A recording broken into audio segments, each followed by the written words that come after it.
Yeah, I suspect that we're going to be looking at the very late 2030s, if not the early 2040s, by the time we even get to the point of a 2040. connection between Euston Station and Curzon Street Station, which means that That is we will have. astonishing Yeah, absolutely. It is a deep shame and and embarrassment. disgraceful. Yes, that's Yeah, utterly disgraceful if it and does the take and place. the blame must be placed absolutely squarely at the foot of His Majesty's Treasury.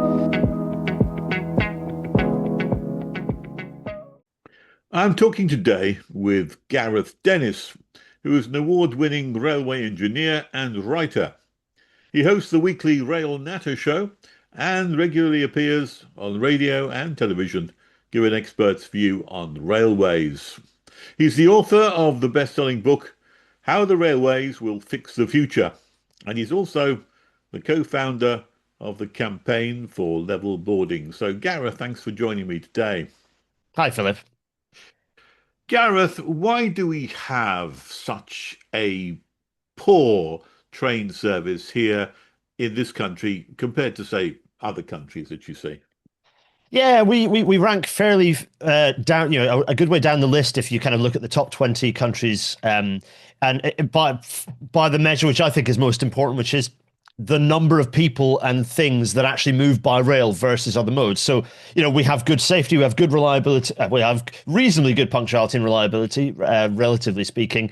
We actually compare pretty favorably to the country that people often associate with good trains, which is Germany. But actually, we still favor the railways don't exist in a bubble, and politically, we still favor other modes over railways. And as a result, policy decisions are made that favor, that push people away from railways and towards driving, such as our extremely high fares. That's driven primarily by the lack of railway capacity, and so fares can kind of be that high because of the limited capacity. There's constraints on basically the fact we have such overcrowded trains. And the fact that we continue to do things like freeze fuel duty, 130 billion pounds worth of lost tax income from the frozen fuel duty for the last nearly decade and a half at this point. So we those big policy decisions are really the challenges. So railways are very easy to get into the weeds of, well, it's because we make this small decision within the railways and that small decision, but actually railways are part of the overall transport system and have to be thought of in that much broader macro political sphere. I'm just a humble train user, which I do about once a fortnight, and I travel up to London a fair bit now and again. And but it's the little things which I think annoy me the most. I think that ever since COVID, I think I've seen a deterioration of quality or standards. The thing which annoys me the most, of course, is that there used to be a fantastic trolley service on Yes. Southwest trains. And they took COVID as a good excuse to stop putting a trolley service on. And you think, well, COVID's come and gone now, but where's the trolley service? And it Yeah. hasn't come back. So standards are falling all the time, it seems to me. Yeah, I think a lot of that is the fact that before COVID, the railway was run on a tremendous amount of goodwill from its staff. So a huge amount of overtime, a smaller permanent staff base, therefore costing the railway less overall. COVID arrived, and not only did we have a much greater percentage of the workforce going into long-term sickness, but actually a lot of people realized, actually, why am I doing all this overtime? I actually want to spend more time with my family, with the people that really matter, what life is all about, spend more time with family. As a result of that, the railways kind of permanent employee base has had to expand to fill in the gaps of this huge amount of goodwill that the railway was run on.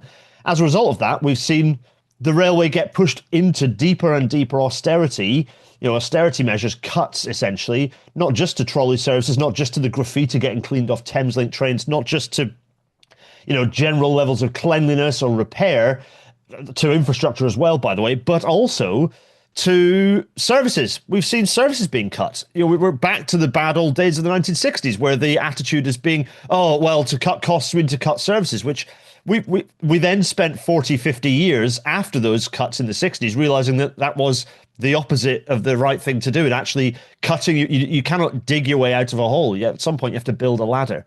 So yeah, it's frustrating as someone who works within the rail industry and as one of its loudest advocates. It's extremely frustrating to see, mistakes that we've understood why they are mistakes being repeated. Very frustrating.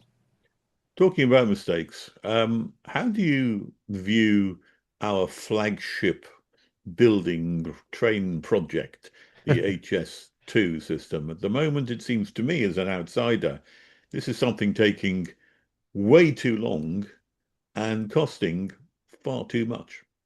Yeah, this is High Speed 2, the high speed rail network that originally was going to be a fantastic high speed spine, taking trains from Birmingham north to up to Manchester and across to to Yorkshire via the East Midlands and south to London. You know, this fantastic network that absolutely was the right thing for us to be building. Its main purpose, of course, not to create lovely high speed services, although they'd be very useful. It is actually to free up a lot of extra capacity on our existing lines, particularly in our city centres, where, you know, Britain's main problem is actually the fact that we don't have any really very many dedicated suburban railway networks outside of London and Glasgow. High Speed 2 essentially created those, you know, for the cost of the high speed line. That was its purpose. The problem we've had is a government absolutely intent on kneecapping the project, fiddling with the project as much as possible, relentlessly meddling. And every time they meddle, they increase costs hugely. And a treasury that refuses to allow the project to go quicker, to deliver its aims more rapidly. It is no, slow down, so we reduce our annual spend because that's all we care about. We don't care about the fact that we are creating something. We don't care about the fact that every year HS2 is not operating even partially is a tremendous amount of lost economic activity. We don't care about that. We just care about reducing the annual spend on this capital project.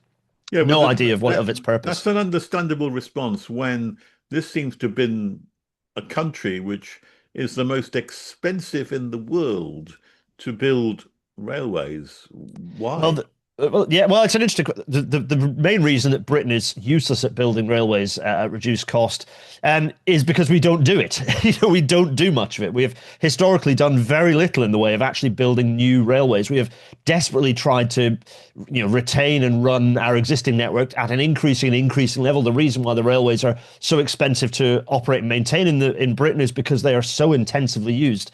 You know, we run a huge number of trains on a you know, basically the same number of tracks that we've had for, you know, 65, 70 years, with very little in the way of expansion beyond that point. So the one thing is that we have this, you know, this huge amount of this great lack of actually doing the work, which means that the supply chain does not employ permanent staff. It hasn't got permanent machines. It subcontracts and subcontracts and subcontracts.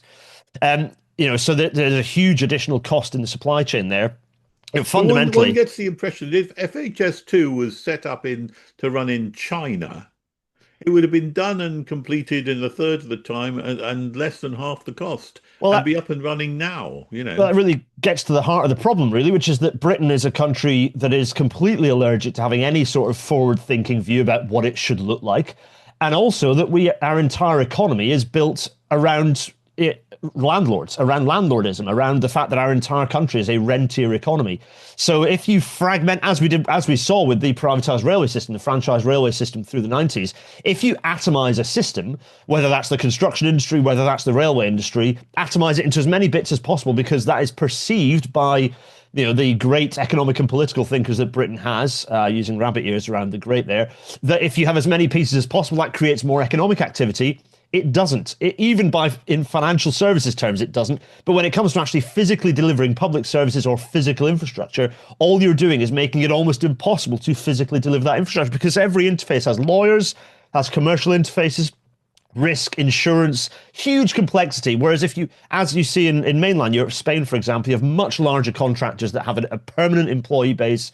They have their own machinery. They don't have 20 layers of subcontractor below them, all of which adding additional fat and cost. So that's one element, is the fragmentation of our economy, making it almost impossible for us to physically deliver anything in this country, whether it's railways, procurement of major computing systems, whatever it happens to be. The other thing is that China has that we don't, is, again, they have a view of what they want the country to be. And the economy is merely the statistics that tell them the health of what their view is. Whereas in the UK, we view the economy, capital T, capital E, as a kind of demigod that we have to completely shape and indeed cut economic activity to try and attempt, you know, cut actual physical stuff like employment or infrastructure in aid of this one or two numbers like GDP that somehow are absolutely crucial to shaping our entire country, rather than simply being a measure of the physical things that we create, such as railways. So that manifests as Britain has no strategic view of what its railways should look like, no strategic view of how transport should operate in the country. There are no objectives to say, actually, we should be moving 25, 30, 40% of people and things by rail because that is the cleaner, more efficient, more energy efficient, particularly in the current times with energy costs soaring once more. That lack of vision about what Britain should be and could be, lack of imagination from our political class and our think tank class, frankly, is a major culprit for our inability to actually physically deliver cost-effective infrastructure. Because without that vision, the supply chain has no idea what it's going to be doing long term, and therefore it cannot skill up its staff, employ the right staff, have the right size and shape of company, the skills, of course, the lack of skills. A good example of this is that we, electrification engineers, we had about 10,000 electrification engineers, so the engineers that design, maintain, and build overhead electrification for our railways. In the ramp up that we had with Northwestern and Great Western electrification happening, we reached 10,000 engineers. Government's lack of consistent work pipeline after that means that we have now made 7,500 of those 10,000 engineers redundant or dissipated them into other industries. So think about all that money, all that effort, all that knowledge that has now been wasted as we've dissipated those extremely skilled people out who will never come back to railways. They're not going to go, oh, I'll get burned again. Yeah, I'll tell you what, I'll risk my entire livelihood and potential to pay the mortgage again. No, they're gone. They're not wasting their time. They go off to the energy industry or potentially off to other countries. So that's 3/4 of our skilled people who could deliver electrification gone. So it's not just major projects like HS2 that we are hopeless at. We refuse to have a long-term view of what railways should look like. Yeah, so no forward planning. And also tied up with red tape, one gets the feeling. I've heard rumours about things like bat tunnels costing an additional But yeah, it's interesting. The bat tunnel, the bat tunnel is an interesting one because it's actually like it's good that we built the bat that we are building and have built the bat tunnel because how many bats are we using it is the question per £1,000,000 spent. Well, it's irrelevant because if the bats are gone, they're gone, and we as a society have decided that we should protect, species that are critical to our agriculture because of the way that they are a key part of the food chain. So, we have decided that that is the right approach to mitigate. I'm not sure bats are a key part of our food chain. I might have mistaken or missed something. They absolutely are, yeah, because bats are integrated into the invertebrate food chain, and the invertebrate food chain is critical to the health of arable and if the pasture. Bats die, we're all dead. The bats, if we kill off bat species, then that has an impact on the invertebrate food chain, which therefore impacts on pollinators, which therefore impacts on the fertility, the viability of our agricultural land. Absolutely, yeah. I say this with a father who's a land use ecologist. So yeah. When will HS2 open, Gareth? Distant bloody future, unfortunately. Yeah, I mean so it was supposed to be in the process of opening right now in the original scheme, but because of government meddling, traveling tomorrow. Euston's a classic example of this. So Euston Station was started reasonably early because it's arguably the most complex part of the whole scheme. Government meddled in it.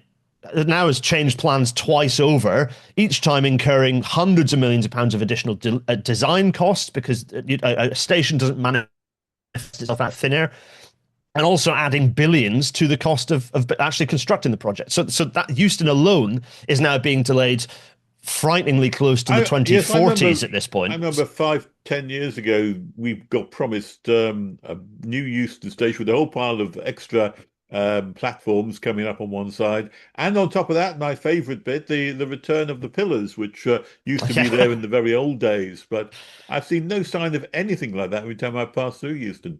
Yeah, it's Euston is a bit of a strategic mess, and it's being heavily mismanaged, and will continue to be mismanaged until there is this kind of a strategic vision for the long-term use of that. What will that station deliver in the long term? What is this management caused by, though? I mean, what is the root problem here? Well, the root problem is fundamentally that Britain has little or no interest in its own future. So, our political class have no interest in the long-term future of the country. What I'm trying to get drilled down to is what is the actual practical problem of getting on and doing the job? They may lack the vision, but I mean, having set the tone and said, let's redo Euston, why hasn't it been done? What actually is the block? So at Euston specifically, there is a conflict between providing a railway service and providing the maximum amount of saleable retail space for Lend-Lease who are trying to get the most oversight development they can to maximize their profits. So at Euston Station, there is a conflict between providing, the land that has been bought by us, the public, is being sold, essentially sold off to oversight developers, and they want as much space as possible. So they're pushing the railway to be as small as possible to maximize their oversight development. At the same time, you have Transport for London as another stakeholder who are trying to ensure that their transport system doesn't get completely overwhelmed by bad design. At the moment, the connection, all the connections between, for example, Euston Square Underground Station and Euston Underground Station have been pulled out of scope. So there's an enormous amount of a sort of conflicts of interest here about what is good things, i.e. building the right size railway station, and bad things, which is short-term rent, once again, landlordism and rentierism of, we desperately need to reduce the costs of this by selling as much of it back to private developers as possible. So that conflict, also with the local councils trying to minimise the impacts on their residents as well.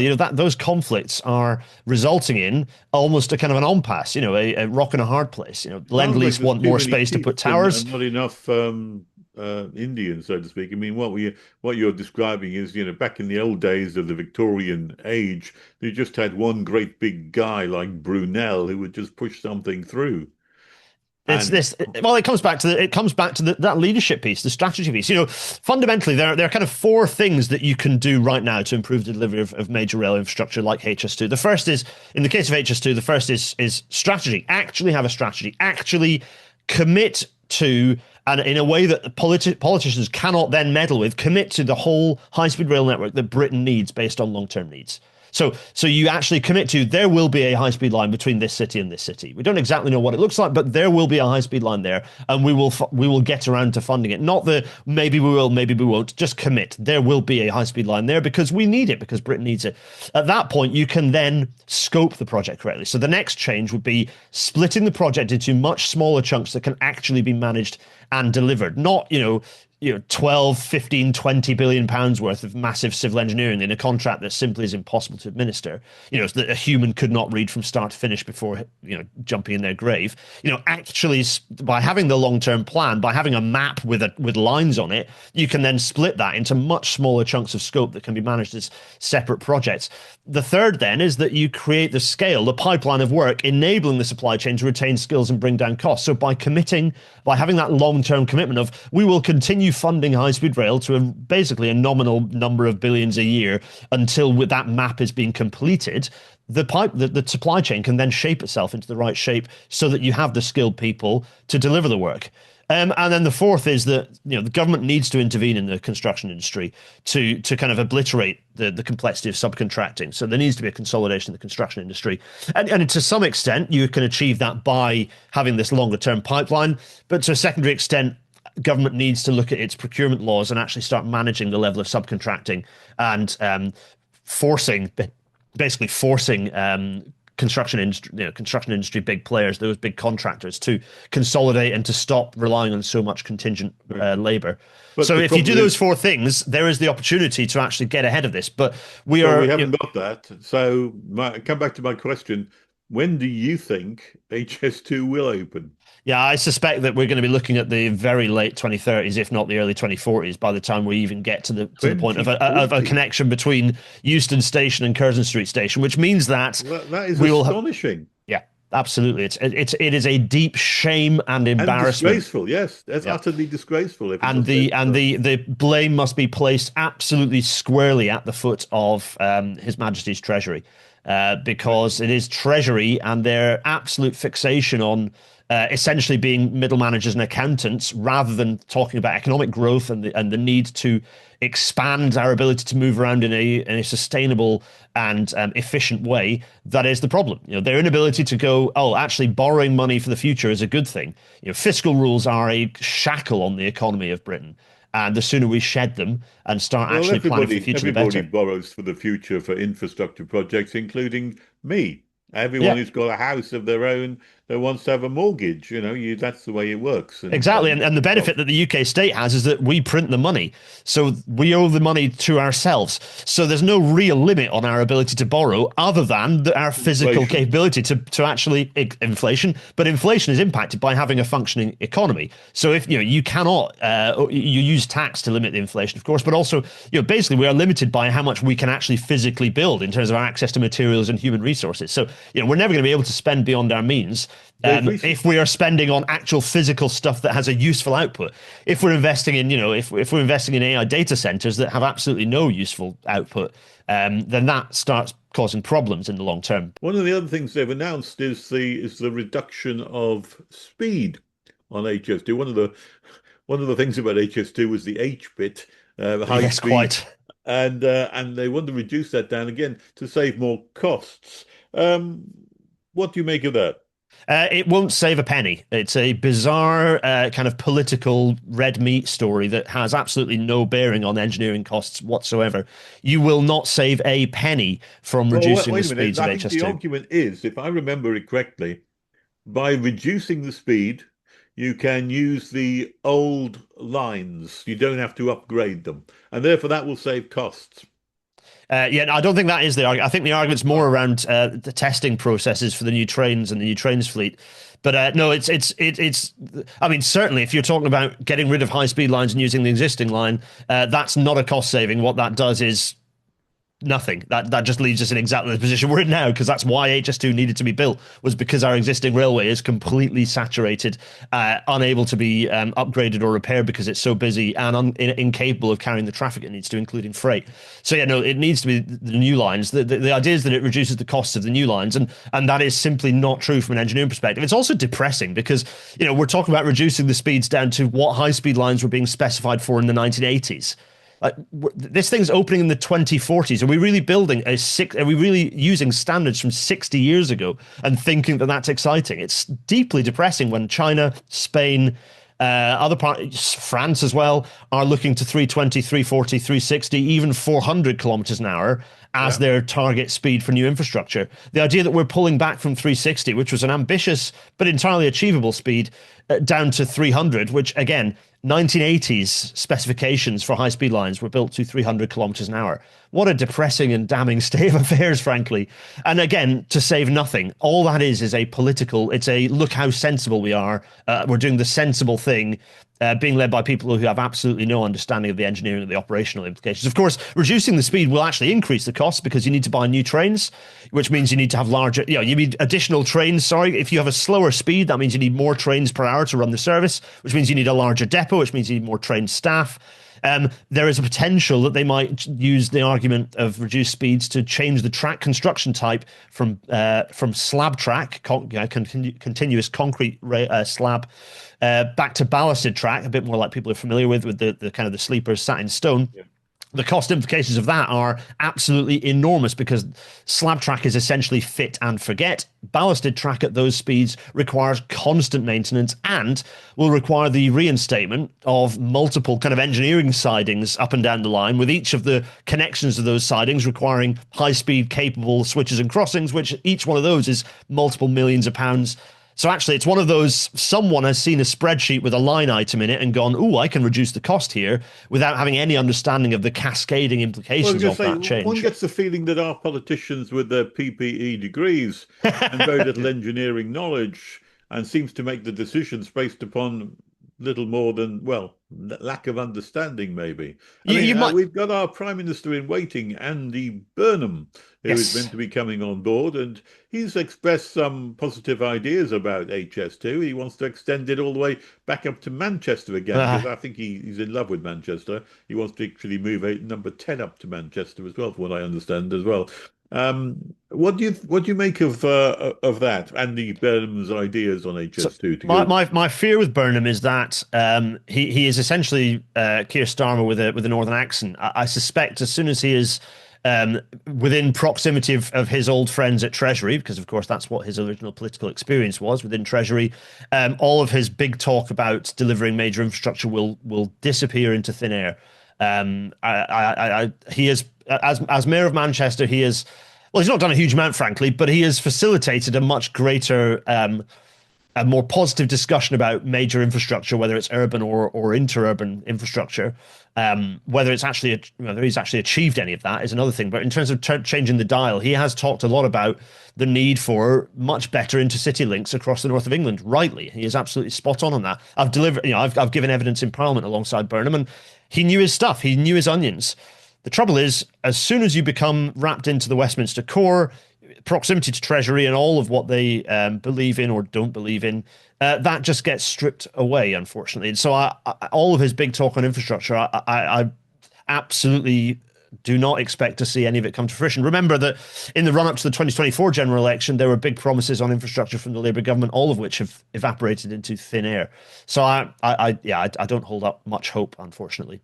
What about the great nationalisation of the railways, which I don't think many people really know what's going to happen, but we've got something called the Great British Railways about to come upon us, I think. Could you tell us something about Great British Railways, what the plans are, and what the future looks like in this particular direction? Yeah, so Great British Railways is a legacy of the Conservative government, actually. So in Ah, 2021, the publication of the Williams-Shapps Review, as it was called then, the plan for rail. Essentially, we in 2018 we had the total collapse of the franchising system, and then COVID-19 came along, and actually the whole of the railway system was essentially de facto nationalised.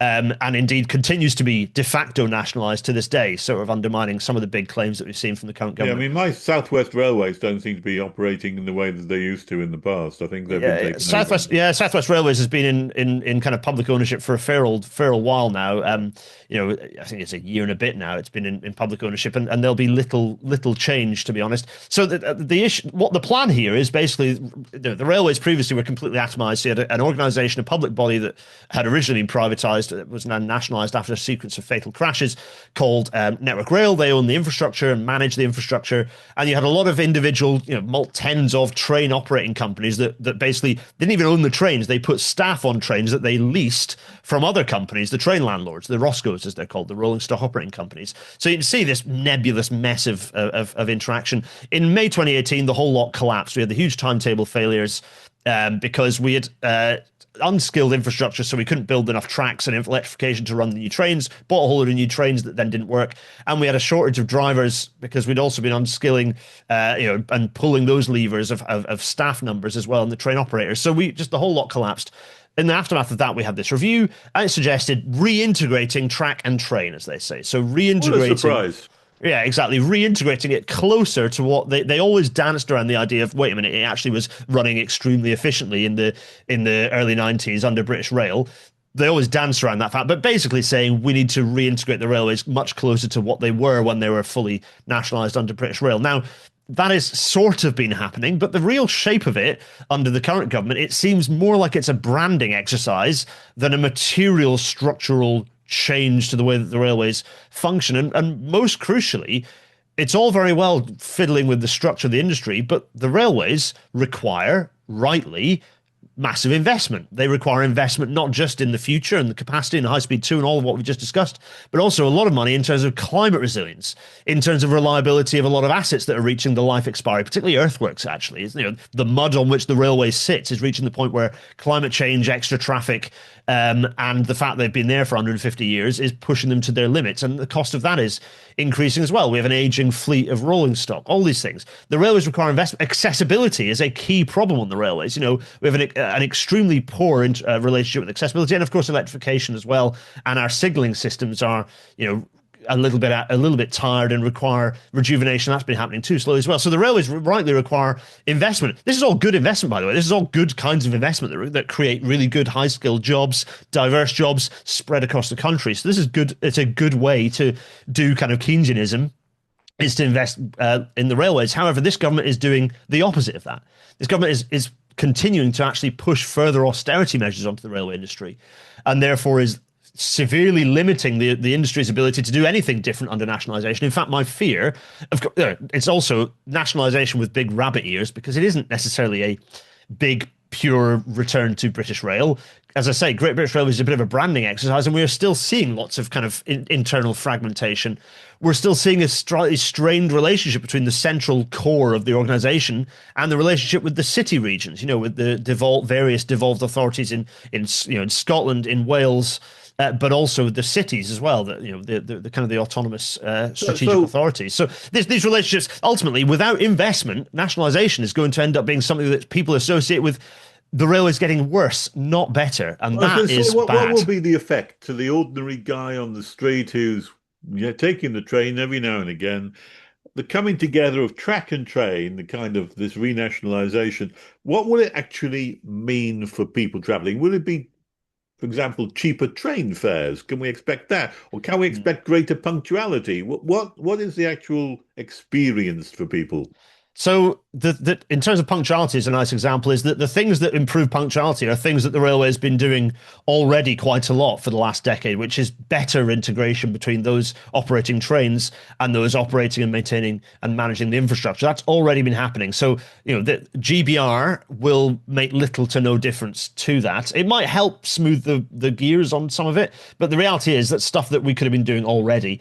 In terms of some of the fares, punctuality is quite reasonable, but some of it, like Avanti, is really appalling. I think their punctuality is 57% on this West Coast line. I mean, the West Coast Main Line extremely severely congested with one of the busiest, arguably the busiest main line in Western Will it Europe. improve? Extremely Will congested. GBR improve that? No, not at all.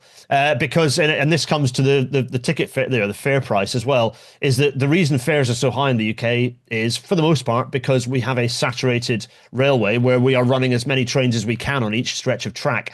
That only gets resolved by improvements to capacity, which come through, in things like signalling, track works, improvements through stations, but also major infrastructure like High Speed 2. High Speed 2 was the best way to reduce fares at a massive scale on our railway network. What you're saying is because the trains are running at capacity, there's no incentive to cut the fare.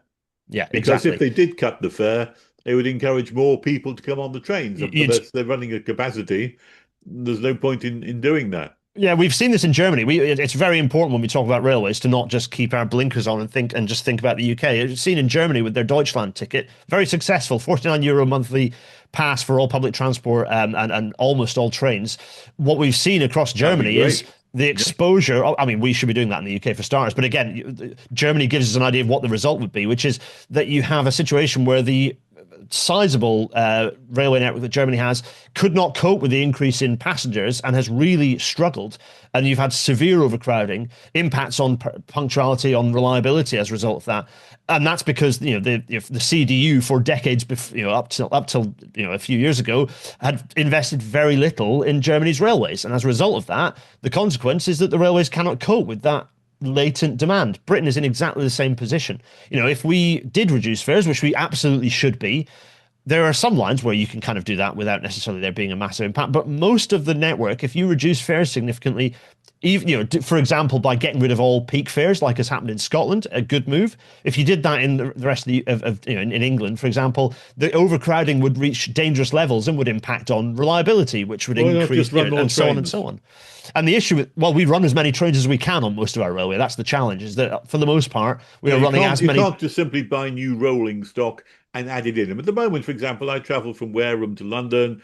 They have a train service which is twice an hour, which isn't too bad, really. But I mean, why not make it 4 times an hour? Well, the issue in that case is as soon as you get into London, that 2 trains an hour has to merge into onto a set of tracks running into the main station that, Waterloo, I guess for you, that has 30 or 40 trains an hour running along those tracks. So, doubling it to 4 would add another 2 to that. And that's, the core infrastructure is saturated. And that's the case across the UK, is that those bottlenecks in Birmingham, Manchester, Leeds, it's not so much on the rural line that, you could potentially double the service, but it's the fact that when you get into the urban, onto the dense core, those main lines are saturated. Hence the value of High Speed 2, because it takes some of those long distance services off that congested main line, off those away from those bottlenecks, allowing you to run more trains that can reach out into the branch lines, up into the fringes, and increase frequency. So that's really the core problem you have, is that, and in terms of getting longer trains, buying new trains, what the challenge for most of the network is that we're running the longest trains we can within the platform and signaling system, platform length and signaling system that we actually have currently. So, this is why we need new railway lines, not just High Speed 2, but other new railways in other places as well. Birmingham, for example, requires a new cross-city tunneled connection between the two bits of the cross-city line. There are a lot of major infrastructure projects that need to be happening. And we're just so far behind on this stuff. We talk about costs of projects. The fact that you look at Paris. Paris is delivering tens and tens of kilometers of new underground infrastructure, new major suburban railway infrastructure a year. And we are still arguing about whether Crossrail 2 will ever happen, arguing about the Bakerloo line extension, arguing about X, Y, Z, when actually there should just be continual railway expansion happening in a city like London and Leeds and Birmingham and Manchester, Bristol. We cannot stand still with our public transport system. Britain is a very heavily urbanizing country, more so than most of the developed world. We have extremely high levels of urbanization. That's not necessarily a bad thing. Cities are an incredibly efficient, friendly way for humans to live. We're much closer to our fellow our fellow humans, and we get a much better kind of appreciation for other other people and other cultures, and also you can just walk to get everything. It's a much more carbon efficient, much more friendly way for humans to live in cities, and public infrastructure is easier to deliver because everything's much closer together. But that requires us to deliver transport infrastructure to facilitate that, and we're just not doing that right now. Okay, so the new rail nationalisation, the bringing together of track and train is not going to improve the system that we're used to. It's not going to make the fares any cheaper either. It will. It's worth saying it is a good thing we're doing it because it solves quite a few kind of fiddly administrative problems. It accelerates a few things that otherwise were taking a long time. It is not a bad thing we're doing it. Don't misinterpret me. It is absolutely good that we are doing that. It's bad that it's become a bit of a flag wavy branding exercise, but it is good that we are doing it. It's just that it's, as I like to say, it's not just nationalisation we need. We need to do so much more. We need to think about what the railways are for. We need to invest in them. What do you think of the branding? Oh, look, the British Rail identity, which is over my shoulder. You might be. I've got the copy of the British Rail Corporate Identity Manual. It's one of the strongest pieces of industrial design in human history. Right, the BR logo, the double arrows, and the associated identity is one of the strongest pieces of industrial design in human history. And what we're seeing at the moment is a spectacular effort by like one or two SPADs, one or two sort of advisors within government to completely destroy that using what appears to be, text to image AI slop generation, clip art. And it's just a scrappy, horrible mess because it's been heavily party politicized. Well, it's not even party politicized. It's been brought in. They've dragged this identity into the culture war rather than going, this is one of the, the double arrow is one of the most recognizable symbols on the planet. So how do we make it smaller and dilute it by hiding it in huge amounts of additional text and making, naming the railway system with the longest possible form of British Rail we possibly can? We can't call it British Rail, so what we're going to call it? Great, completely redundant word, British, okay, at railways. Well, British Rail was the perfect name to describe what was the overall system because it was exactly what any brand should be. As concise as it can be, as clear as it can be. And unfortunately, the identity that we see now is anything but clear and concise. It is the opposite. It's diluted. I'm a bit older than you, so I sort of hark back to the old styles and logo of, say, GWR and all that kind of 1950s and 30s stuff. It looked rather imposing. When's it all going to happen? So we're actually very close to the conclusion of the return of the franchises, or what's left. They're not really privately owned. They're kind of pseudo privately owned. They're more like concessions nowadays. But those are being kind of brought into this organization called the DFTO. It's kind of this holding company of the Department for Transport that will then be subsumed into the GBR organization. The tricky bit is that Network Rail as an organization is huge. It employs 40, 50,000 people, and so integrating that directly into or destroy, burning that down and then taking all the staff and putting them into a new organization is something that the government hasn't even really tackled yet, is not really fully engaging with. The right thing to do would actually be to rebrand Network Rail and integrate it that way, but that isn't what's happening for political reasons. So, that is going to take some time. I suspect it's going to take us to the end of the decade, despite the fact that this was, we've still not seen a full timeline. This summer, we should see a timeline for the full delivery of GBR. Government has promised that. But as anyone knows, if government promises something to a season rather than to a specific date, expect delays. So, well, like the trains itself, Yes. sometimes expect delays. So from your point of view, best guess is 2030 at the Yep. earliest. Yeah, I suspect we're not going to see the full structure by before if it happens in 2028, great. But I suspect that we're still going to see bits and pieces that are supposedly it getting integrated into GBR still hanging around, not fully integrated. I think it'll be a long, slow process. And as ever with reorganization, with reorganizations of big public bodies, you bleed. You lose skilled people. People retire because they're sick of it. You lose skilled people. You make mistakes. You set the system back in terms of efficiency. All this the frustration is that we have been navel gazing since 2018. We are nearly reaching, we've had 8 years, and we're going to be knocking on the door of a decade of navel gazing as an industry, imposed by government, of course, navel gazing as an industry, while still not having a clear objective about what the railway needs to deliver. The government has lobbied against and has rejected there being amendments to the GBR bill saying what the railways should be achieving in terms of how many people and things move. They're setting a nominal loose freight target, but it's a relative target, not an absolute target. It's just not useful. And they're refusing to set a passenger target. It's like, well, if you're refusing to set a passenger target, how do you decide what the railways are supposed to be? How do you set budgets? How do you understand what the priorities should be? Without that core target of basically mode share, what percentage of mobility of people and things is the railway going to have to facilitate? That's a political choice. But how you deliver that number is a kind of an engineering and an operational one. And without that number, the engineers and the operators have no idea what they're doing. Efficiency without a target is austerity, and we know that austerity doesn't work. So it's really, really important that the government goes backwards on that and actually sets a clear target for what passenger usage of the railway should be as a percentage of overall movement of people. Really, Yeah, really important. yeah. And that means balancing the rail and the road networks and any other systems too. Can I move us on to the question of safety? Yeah, of course, Because yes. quite recently there has been a number of incidents, shall we say, on the railway lines. There's been various crashes. One train driver has even lost his life quite recently. Has the UK rail industry's level of safety fallen? Actually, it has slightly by certain metrics. Now, it's worth reminding everyone that the railway is the safest way to move across land. It is as safe as flying in Europe. So it is the safest mode of transport by an extremely long measure. It is 20, you're 22 times more likely to be injured or killed when driving your car than you are when you're in a train. The level of safety is unmatched. So it's important to caveat that because this discussion is relative. But the reason the reason the railways are so safe is because they have never stood still. They always have to challenge where things aren't being safe to keep things moving. Safety does not stand still.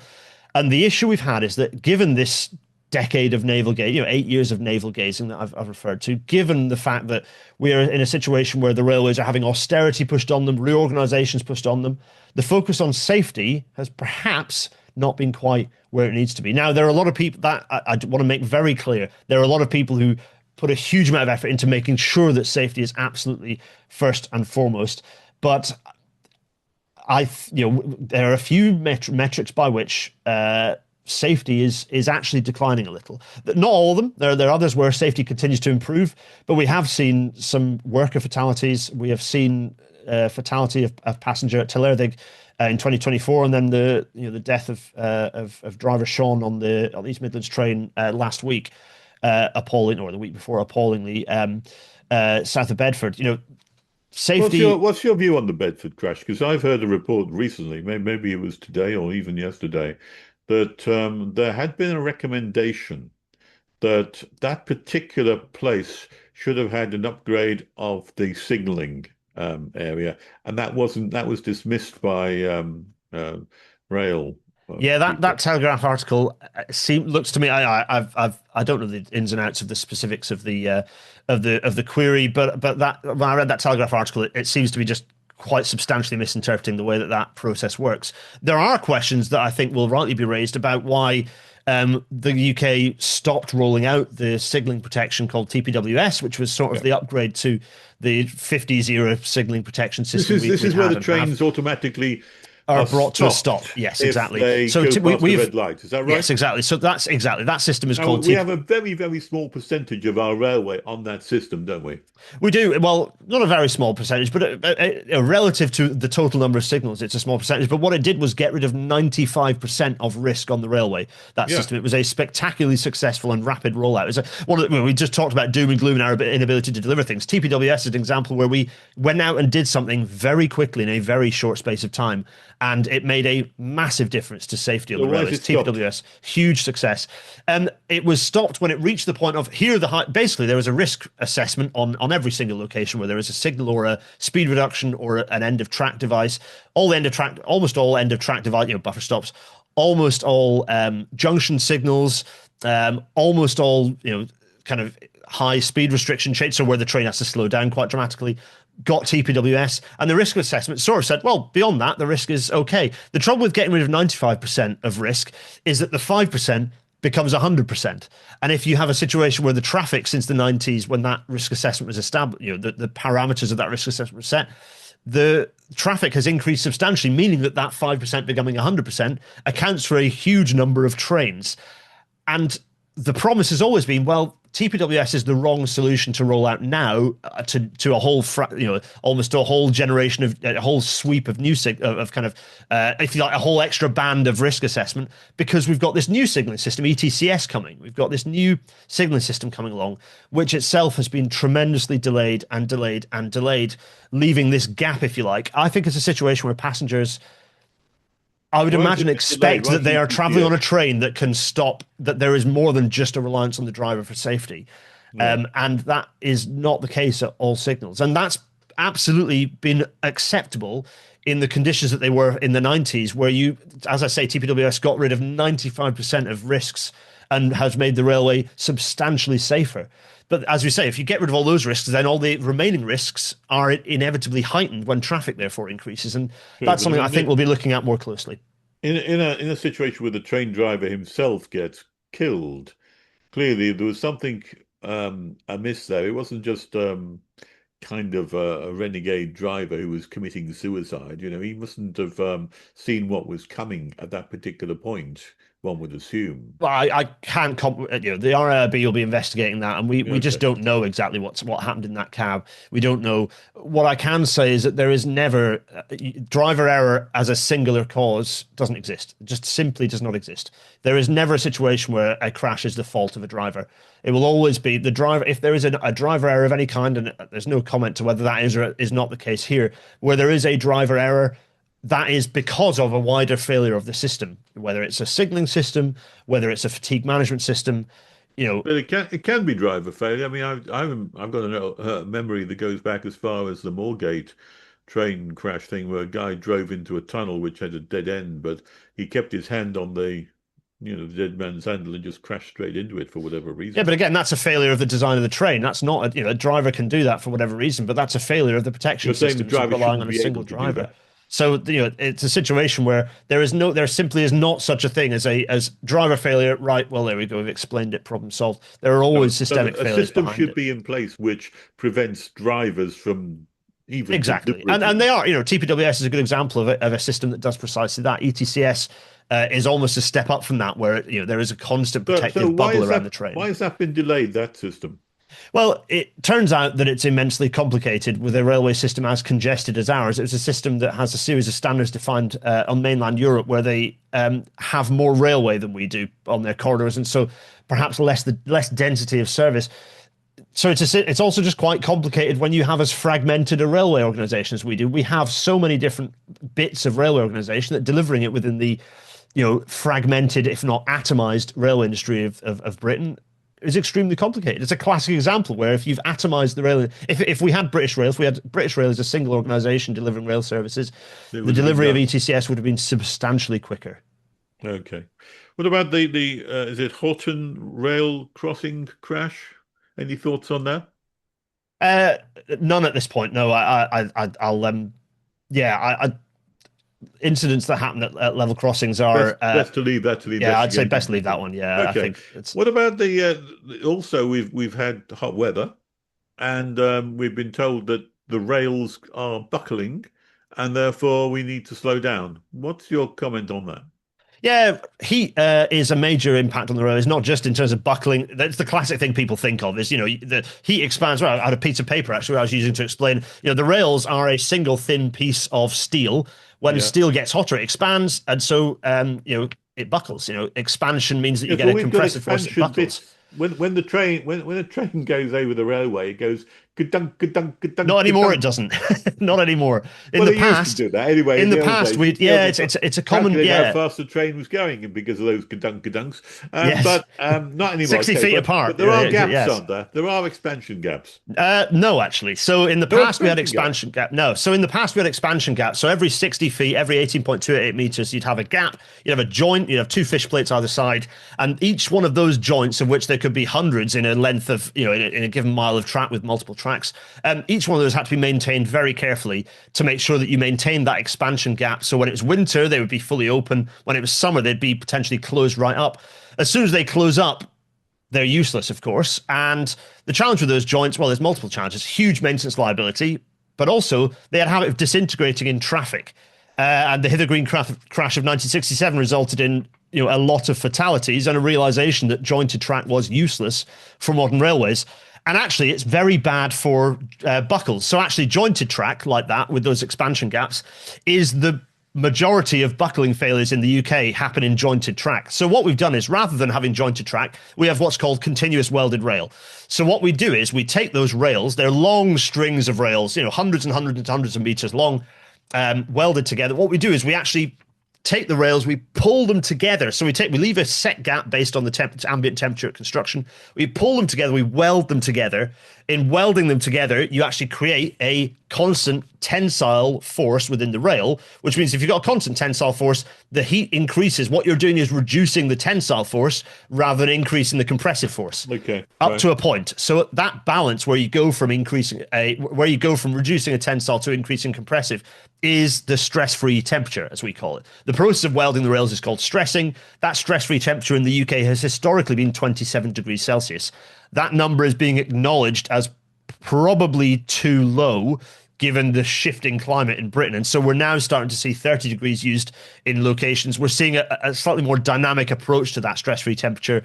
Of course, the challenge with that is records are really important. You have to know what the stress-free temperature is in a given area and manage it accordingly. So welded rails far better at actually sustaining high temperatures. In fact, if you have modern full renewed track materials with G44 sleepers with proper clips, I've got some behind me, all this stuff, actually if rail temperature can generally at most be around 20 degrees above air temperature, then for a 40-degree heat wave, then you might expect 60-degree rail temperatures. Those track materials can sustain 60 degrees with traffic running over them as normal. The challenge Why are we they have is 20 degrees higher than the rail? Why is the rail 20 degrees higher than because the it rail? absorbs all that additional radiation from the sun. So just like Okay, a so hot it tin, just like a gets hot hot. tin roof is much hotter than the air temperature. It's that Okay. absorption of additional radiative energy from the sun. So by having renewed track materials, you get through that. But the trouble we have in Britain is that lots of our track materials are not renewed. They are quite old still and therefore are susceptible. They cannot be stressed, whether it's jointed track or even if it's switches and crossings, the kind of the places where tracks interlace, those can be, if they're not stressed or unstressable, those are weak points. So key examples being Clapham Junction is a huge complicated area where there's a huge amount of risk to buckling. Victoria as well. Approaches to Waterloo have half of it's been improved recently, but some of it's still pretty tired. Those complex junction areas, Doncaster. There's huge areas where you've got old track materials that are a problem. Buckling isn't the only thing though. So buckling, yes, absolutely is a challenge, but actually, by the way you deal with that is by reducing speeds of trains because that reduces the force Well, I was going and to also say, the yeah, consequence of a derailment. yeah. But I mean, the British National Rail has said that you should only travel if necessary. Are they being overly cautious here? Because after all, you do have hotter countries in the world, in the Middle East and such like, where the rails are under much higher temperatures. Are we really telling people that they shouldn't travel when we have, hot summers? The challenge in Britain is that we have hot summers and we still have cold winters. Because we're a temperate country, our diurnal rate, our range of temperatures, our climatic range of temperatures is quite broad. The fact that we're reaching very high temperatures, but also we still reach cold temperatures where rails you know, rails fracture and break in cold weather. They snap when they're being stretched so much by cold weather. Whereas in the Middle East, the temperature range is absolutely, it's high, but it is not as broad a temperature range. The climatic range is not as wide. Now, with steel rails, all you need to do is change that stress-free temperature, and it will work in a climatic condition. So in very hot countries, they just slide that operating range upwards, and it works.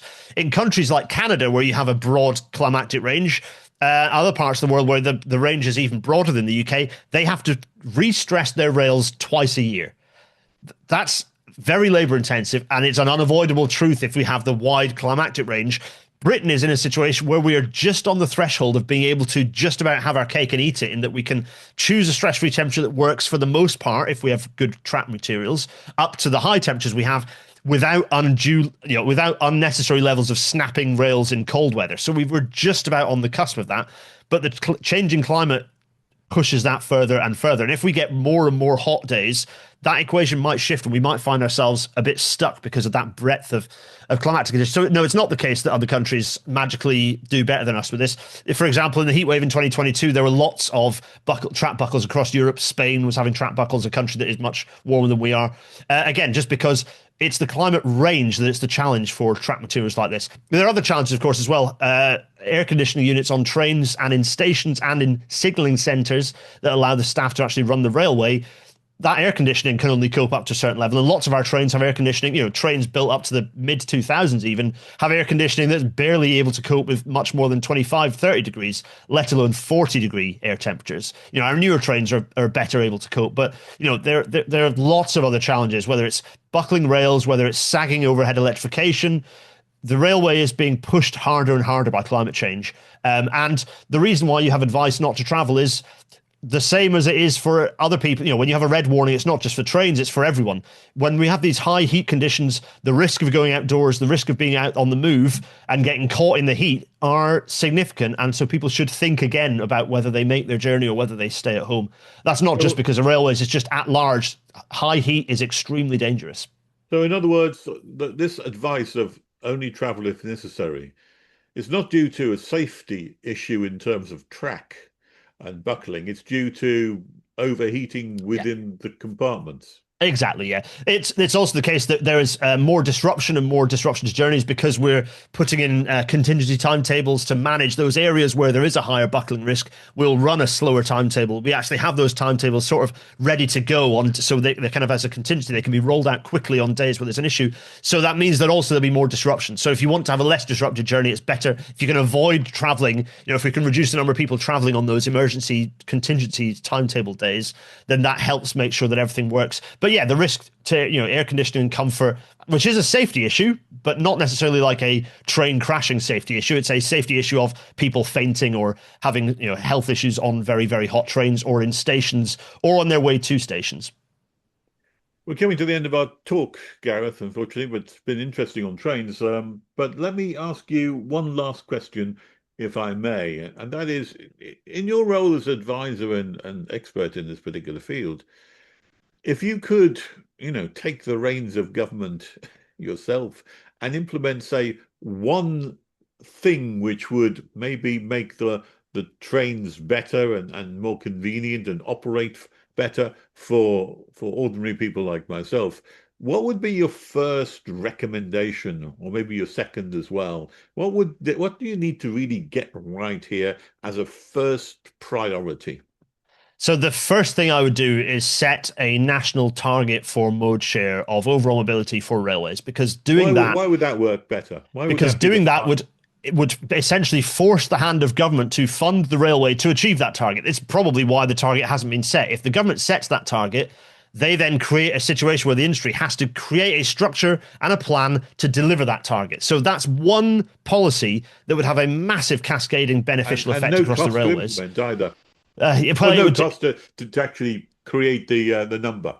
Yeah, to create the number is very low cost. It's a very easy thing to do policy wise. The numbers exist already. You can look at Europe and look at similar networks and say, well, they can achieve that. We'll aim for that. You can look at our network and see what we could achieve at the limit. There are ways you could do that. But yeah, that's essentially a zero cost policy that would have a massive cascading effect on benefiting the railways in the medium term for everyone. But in terms of a second, perhaps more tangible change, something that's a little bit more gritty for people to get their teeth around, I think abolishing peak fares is the first thing we can do is the first step in simplifying our fare structure. I think that's So a major by peak change. fares, you mean So the peak ones where fares I and don't off-peak get a cheap fares. day return? Yeah, well, it's sort of, you have the peak fare is the walk-on fare that you get on that may be 50% higher than, or 100% higher than the fare so if you're traveling at a kind of morning rush hour, which Yeah. doesn't necessarily exist as much Before anymore. 9:30 or something. Exactly. So, as a symptom of how ridiculous our railway system is, what peak and off-peak are varies, on day of the week or train operator. But getting rid of that entirely, as has already happened in Scotland, by the way, getting rid of that entirely is at least one major step to helping simplify the system for passengers across the country. I now buy all of my train tickets in advance, and instead of paying, I don't know, 57 quid return on a rail card, I think it can be something like Yeah. £26 return, which is It's half it's the one of those price. classic examples where the cheapest tickets are available to those who can only afford them, because Yeah, generally people who are least well off, who have the least ability to plan ahead and therefore make yeah. the If benefit you of can those plan cheaper ahead, you can tickets. even travel first class at a very, very cheap Yeah, price. It's absolutely. astonishing. It's that Boots Vimes thing, isn't it? It's that fact that actually yourself and myself, where we are able to plan a little bit further ahead and make the benefit of those advanced fares, we get access to the cheap tickets, whereas people who would probably most benefit from those cheap tickets have a And let life that me is not able to be planned ahead, and therefore they only can pay 200 quid to get the train. It's always the case with that. Let me add one third thing to you. I would get rid of the idea of rail cards, at least the Mm. cost for rail cards. Anyway, I'll tell you why. When I was traveling in Poland on the railway, which I quite like to get, not only you get a free bottle of water in your journey, but they said that you get reduced fares if you are retired, as I am. So I am speaking with self-interest here. But you didn't have to buy a rail card to prove that you're retired and pay £30 a year for it. You just had to show a driver's license to show Yep. that you were of a retired age over 65, and then you get a third of the price of the train fare. And if you're in the military, I think you only paid 10%, if less than that, of Yeah, the rail fare. viewers might be surprised to learn that I also have kind of quite strong contempt for rail cards, for the same reasons that we've just discussed, about the fact that it's that high level of access. Like, you have to be able to afford You have to £60, pay, and for a yeah, lot of people, that's their entire weekly food budget. And yeah. they can't, and so yeah, absolutely agree that the removal of the rail card, but also partly because I prefer to bring all fares down by that one third anyway, to just Yes, eliminate yes. it Why not? all Why right not? widely. But again, of course, that requires the railway capacity. See the start of the segment. Which is which is where we come back in again. Gareth Full Dennis, thank you circle. very much indeed for talking to me about the problems of the rail today. Thank you Thank so you. much.